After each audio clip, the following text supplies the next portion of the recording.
Hey, I want to talk to you guys about triggers. Triggers the new black. You hear this a lot in the self-help world. A trigger. Basically, a lot of people say, "Oh, I'm triggered, you trigger me, blah, blah, blah, blah." It's a heavy thing. It's a serious thing. I don't necessarily agree with some of the ways it's being used. I think it's being overused and misused and really misunderstood. So what do we do when we find ourselves in a mood that's basically wreaking havoc on our life? It's like putting the pin in the bike wheel, and we're just like, now I got to get myself out of this mood so I can move my life forward, so I can do the things I want to do. And for a lot of people, it's like, that talk to me, they're like, it's just an inconvenience, which I totally understand that. And it's also painful, and it just sucks. So first of all, I want to just really quick explain the definition of a trigger, an emotional trigger. An emotional trigger is when something in the environment, a stimulus, creates a negative emotional response disproportionate to the cause. So it seems.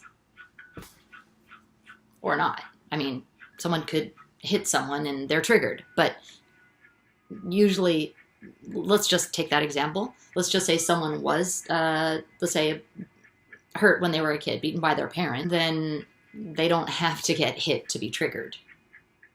It could be something else. It could be the sound of a door shutting. It could be footsteps. It could be a smell of a certain cologne or whatever. It could be tone of a voice. Maybe there was something that the abusive parent said right before, and it could be a phrase. I mean, rarely are we hit in life. So usually the trigger we're going to be experiencing that is related to that example of someone being abused as a child is going to be the stuff that was going on in the environment at the time and that we link to that event. When we experience a trigger in our environment, it hits our nervous system full force. And our brain, our prefrontal cortex, this rational part of our brain, is hijacked by our hypothalamus, the emotional center of our brain. And the emotional center lights up, and it wires and fires in the exact same way it did back at the time of the event. So we're going about our day, wham, here's this, let's just a simple example. Let's say our partner, our boyfriend or girlfriend, says something to us in that same type of tone that the abusive parent used right before they were to, spank us or whatever. Bang! Our nervous system is going to start sending signals into the body to run or to freeze or to fight. This is just really common. So we could be going about our day, wham, that thing hits us. We have a coping mechanism because, of course, we had to live and keep going and carry on. We're going to adopt that coping mechanism immediately, which is usually dissociation, which means we're going to try to pull away from that feeling. Like, it's weird because hormonally and biochemically, these hormones are circuiting through our bloodstream. These fight or flight hormones and stress hormones are flooding our brain and moving through our bloodstream to prepare us for movement or freezing or fighting. Yet we are trying to not let that happen. So we develop this pattern of having an intense reaction, an intense emotional reaction, while at the exact same time, this desire to make it go away and stop it and to be like, totally chill. It's almost like you can feel yourself freezing inside your mind in a scary, panicky way, and then continuing to live your life. So this is happening. This happens to a lot of us, and it's kind of like you can't see it. You can't tell what's going on. So real quick, back to understanding. So when we have that experience of being triggered and our nervous system is sent into that state, we actually go back physiologically and in our brain to the place we were. at the point of the trauma. So we become kind of immature. We become these young versions of ourselves within this adult, living this very adult life with adult responsibilities. What do we do?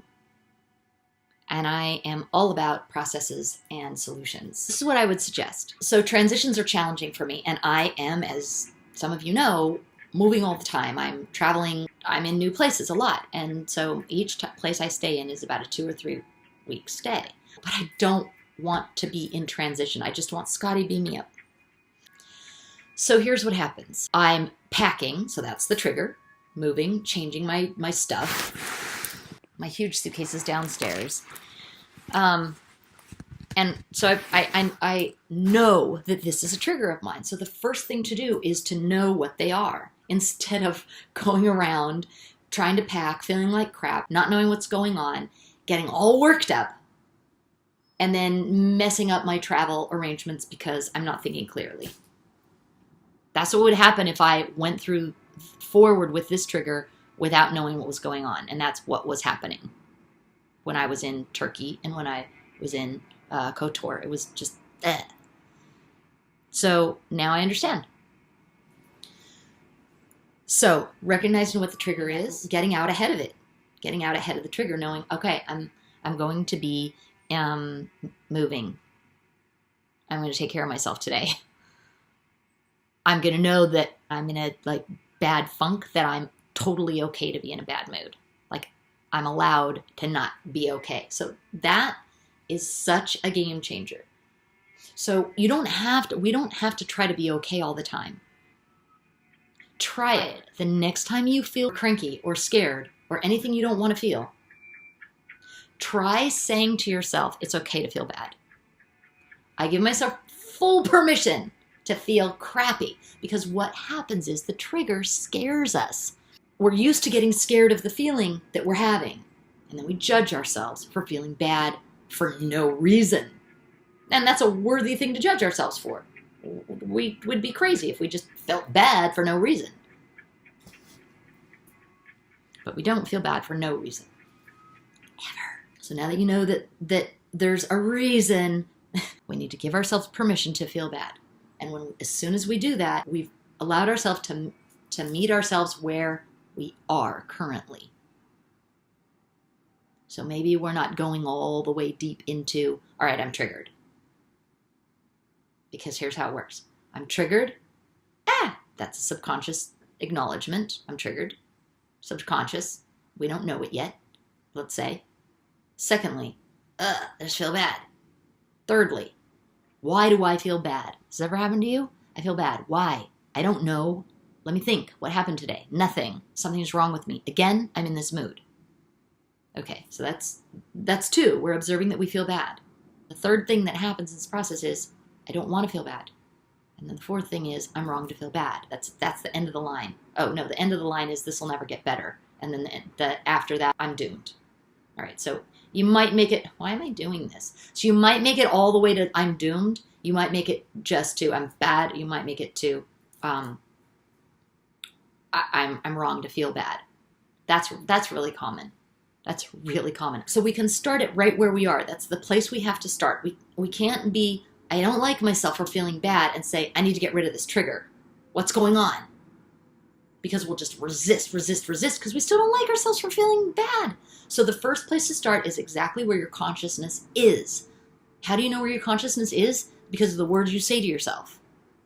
The things that you say to yourself in your head is how you know where you are. So what are you saying in your mind? Shit, I feel this way, I hate it. Yeah. Maybe. And if you are, you're totally normal. If you find yourself saying that, the first thing to do is to say, I'm right to feel crappy right now. So I'm going to cut myself some slack. I'm right to feel bad.